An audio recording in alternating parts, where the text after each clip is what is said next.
for quite some time. Well, probably like a few years at this point. I kept on hearing about this movie. All the boys love Mandy Lane, and how good of a horror movie it was, and like one of the better horror movies to come out in recent years.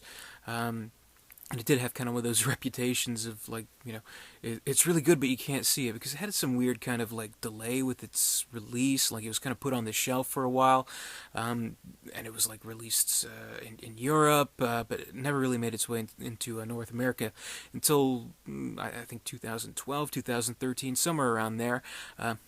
Had limited theatrical run, made its way to video on demand, and now, of course, it's kind of gone to the Netflix graveyard, where a lot of these types of horror movies find themselves, which is great, for people who are constantly behind on their movies, like I am.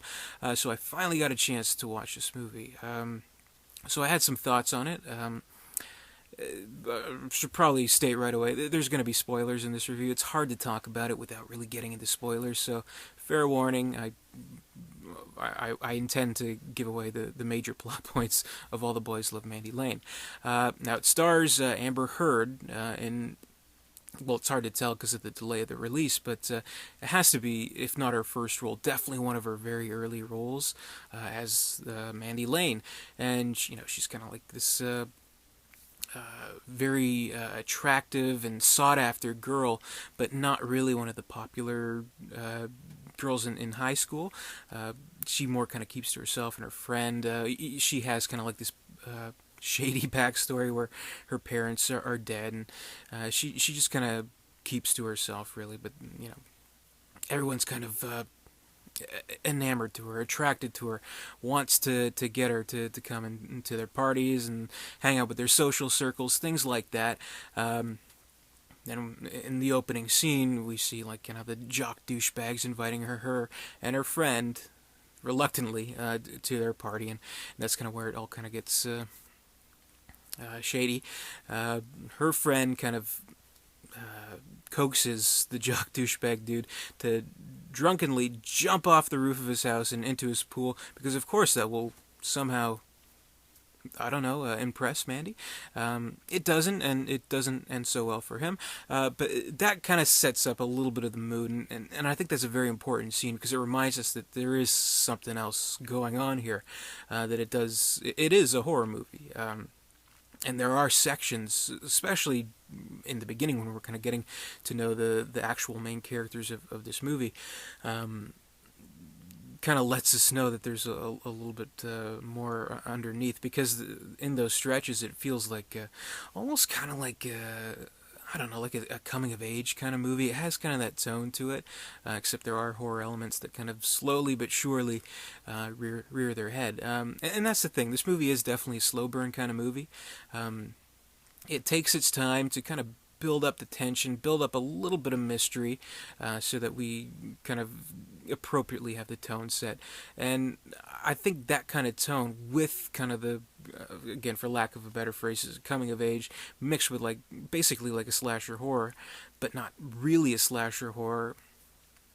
I think that's a good balance, and I think that is kind of what people were really attracted to with this movie, because it was something different, at least in terms of tone. Because like if you look at like the bare bones plot of this movie, it's like, okay, a couple of kids, they get together, they go to a fucking farmhouse in the middle of nowhere. How many fucking horror movies start like that? It's become such a cliche that they have to like poke holes in it, like what they do with, or what they did with Cabin in the Woods, another movie that kind of got stuck on the shelf for a little bit. But in a very broad sense of things, it's a very cliched plot outline.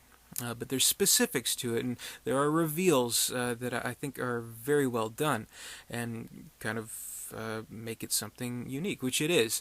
And kind of what I realized getting into the movie is that this group of kids, they've kind of convinced Mandy Lane to join them on this little get together, and you can tell, the guys, they have one thing on their mind, and the girls, they're kind of, I don't know, just very mean to each other, for lack of a better way to put it. And all the characters, except for Mandy Lane, who's a little bit of a mystery still, they're fucking assholes, really, and that's pretty much all there is to it. So, the girls just say such mean things to each other and like put down their self-esteem and stuff like that. The one girl says the other girl's too fat or whatever, and the other girl says that she's too hairy in her lady region, and they kind of just like peck at each other's self esteem, which of course nothing like teenage girls, I'm sure, but it kind of establishes these as not entirely likable characters, which I think in a horror movie works to the viewer's advantage if they enjoy the Schadenfreude of seeing asshole kids get their comeuppance. But there's a little bit of a twist to that, and kind of a reason behind it. Basically, I mean, this movie, of course, they have the Mandy Lane character kind of up on this pedestal. Again, all the boys love Mandy Lane. They want to get with her because she is this gorgeous, attractive girl. She's a virgin. She's unattainable. So they kind of see her as this conquest. And so the movie, it is kind of like in its own way with showing this mysterious killer picking off these kids. It is kind of like this, I don't know, like this correlation between like sex and death. The teenagers, of course, they're going off to party, get drunk, get high, have sex, all that kind of stuff, like you would see in any other horror movie. But there is, I think, the sexual aspect of it is toned up pretty high too, which I would be interested in seeing this on like a double bill with It Follows, because I hear that's kind of a similar kind of thing, like bringing sexuality into it.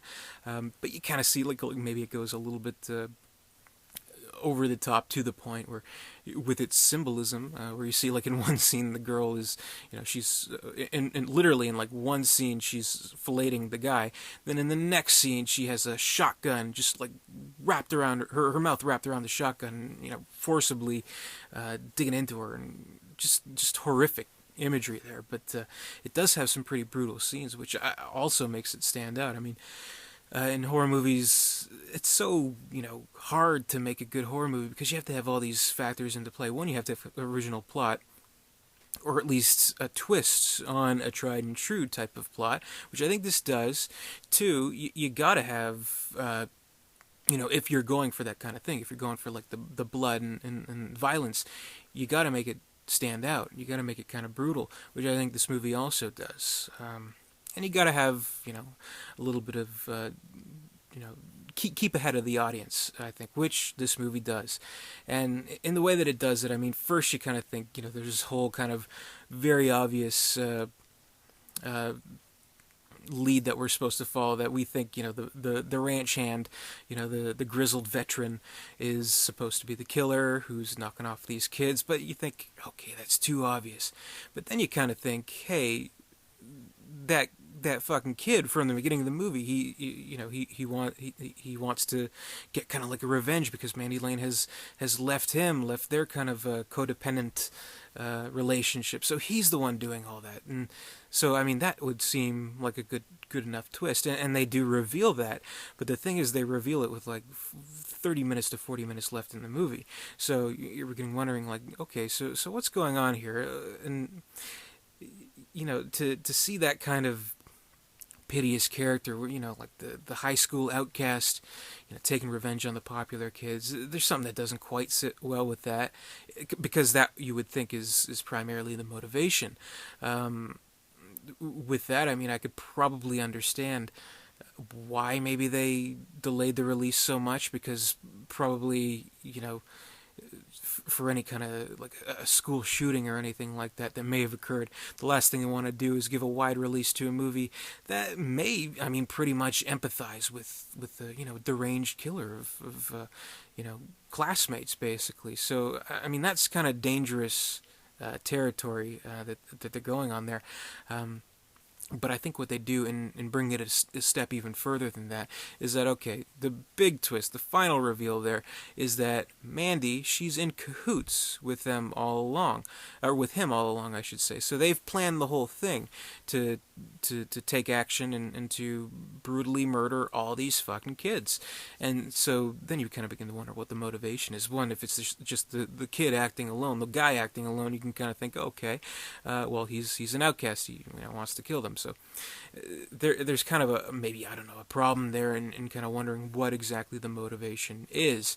But if you do want to kind of read deeper into it, I haven't really read much on, people's theories on the films, but I'm sure in some kind of way you could probably kind of bring in a feminist angle on the movie, where you have this character, this Mandy Lane character, who, in her own way, she does have like a certain kind of defiance to her.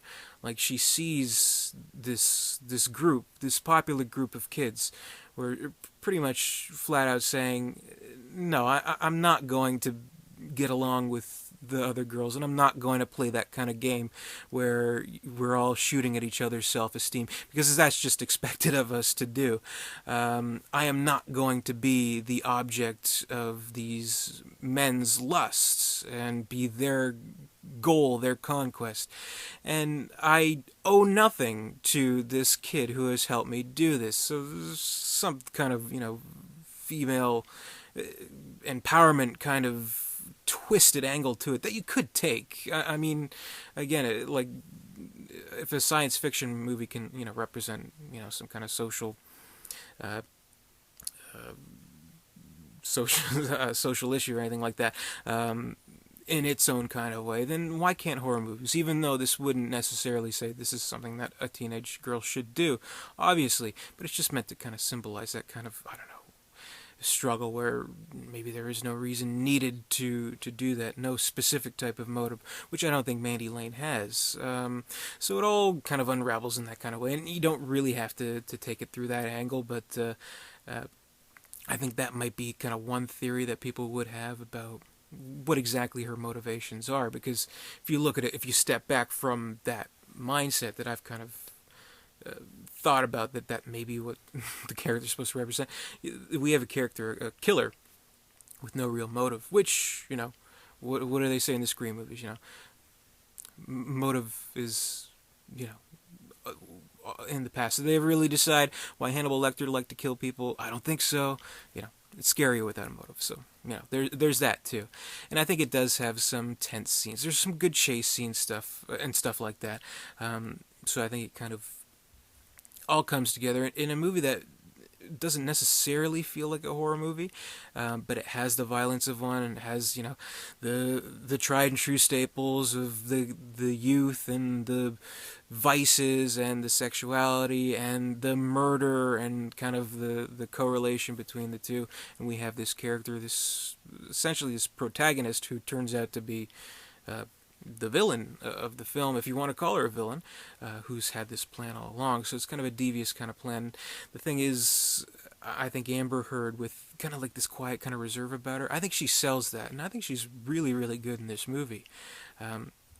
So I have some problems with the movie as a whole. Like, I feel like it maybe kind of takes a little bit of time to get somewhere, and there are some aspects to it where you can kind of think character motivations are a little shady. I think it's ultimately well worth seeing. So if you're like me and you kind of left it hanging, definitely listen to the word on this one. It's absolutely a unique experience, so I very much recommend it. I'd rate All the Boys Love Mandy Lane 3 stars out of 4. It has a great atmosphere, very brutal violence, and Amber Heard is entrancing in her lead role. So definitely check it out if you haven't. I'm glad I finally got a chance to see it after all this kind of hype that was being built up for it. It was very pleasantly surprising, and now we have another kind of movie that will probably take another few years to see. It Follows. But I kind of think maybe they'll have like 2 things sort of in common. So yeah, that's my review. If you like this video, give me a thumbs up. You should comment, rate, subscribe, all that good stuff. And I'm just curious, have you seen It Follows? Comment below. Let me know if it's any good. Until next time, I'll see you later. Thanks for watching.